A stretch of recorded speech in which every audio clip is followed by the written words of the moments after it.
Curieuse résilience des bourses depuis le Brexit. Voilà que le temple de la surréaction, du panurgisme, semble avoir dépassé la grande peur déclenchée par le non référendaire du 22 juin pour le classer au rang des mini-chocs éphémères. 3 jours après l'événement, les bourses ont certes décroché assez lourdement, de 9% à Paris, de 8% à Francfort, de 4% à Londres et à New York. Pour des marchés pris à contre-pied, la réaction semble limitée. Et depuis, toutes les bourses ont retrouvé ou dépassé leur niveau d'avant-Brexit. Londres surplombe aujourd'hui de près de 10% ses niveaux d'avant-référendum, Francfort et New York de 5%, et Paris, pénalisé par le contexte sécuritaire, les a juste restaurés. Ce message de sérénité apparente des bourses, il faut cependant lui restituer sa vraie dimension. Les bourses sont d'abord un capteur branché sur des entreprises d'échelle mondiale dont la situation dépasse très largement le périmètre de l'Europe. Et ces bourses, depuis janvier 2015, étaient déjà à la peine, intégrant toute une série de risques. La crise des émergents, la fragilité des banques, la dégradation de la profitabilité du secteur énergétique, etc. Le Brexit ne constituant qu'un facteur de fragilité parmi d'autres.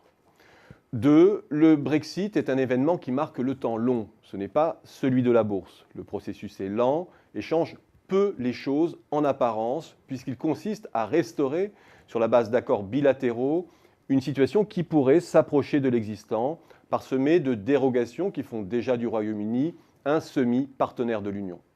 Toute la pédagogie du gouvernement britannique a visé à faire passer cette idée et les marchés l'ont intégrée. Sauf que sa portée symbolique est bien plus profonde, puisque le Brexit ouvre la perspective que l'Europe soit un processus réversible, puisqu'il désinhibe un peu plus l'affirmation du chacun pour soi. Ça, les marchés ne savent pas l'intégrer. À court terme, de surcroît, les dynamiques de demande ne sont pas brutalement interrompues. Le revenu des ménages, la faible inflation, le faible coût du crédit demeurent dans les tuyaux et continuent à alimenter la consommation. C'est précisément ce que restituent les indicateurs de conjoncture britanniques les plus récents. L'économie ne s'est pas pétrifiée, mais il se peut qu'elle soit en lévitation. 3. Enfin, les banques centrales veillent au grain, et les marchés le savent. Elles sont intervenues massivement et leur crédibilité dans la gestion des crises est intériorisée par les marchés. Et là est la limite de la sérénité de surface que l'on observe aujourd'hui. La résilience des bourses dit avant tout une chose. Dans un monde réel chargé d'incertitudes, les acteurs de marché n'ont qu'une seule certitude. C'est que le contexte de taux zéro est installé pour longtemps. Le Brexit a totalement évacué de l'horizon la tentative de normalisation des taux que voulait initier la Fed.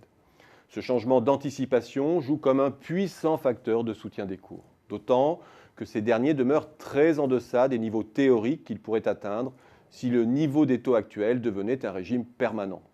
D'autre part, en abaissant toujours davantage les taux d'intérêt, les banquiers centraux de la planète obligent les investisseurs à prendre des risques, c'est-à-dire à délaisser les obligations d'État qui ne rapportent plus rien, voire coûtent de l'argent, au profit des actions.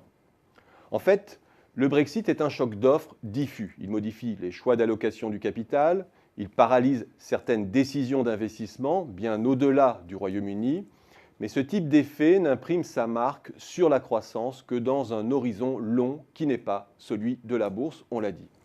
Si l'on cherche en revanche les fondamentaux qui pourraient sous-tendre une solidité plus durable de la bourse, on ne les trouve pas.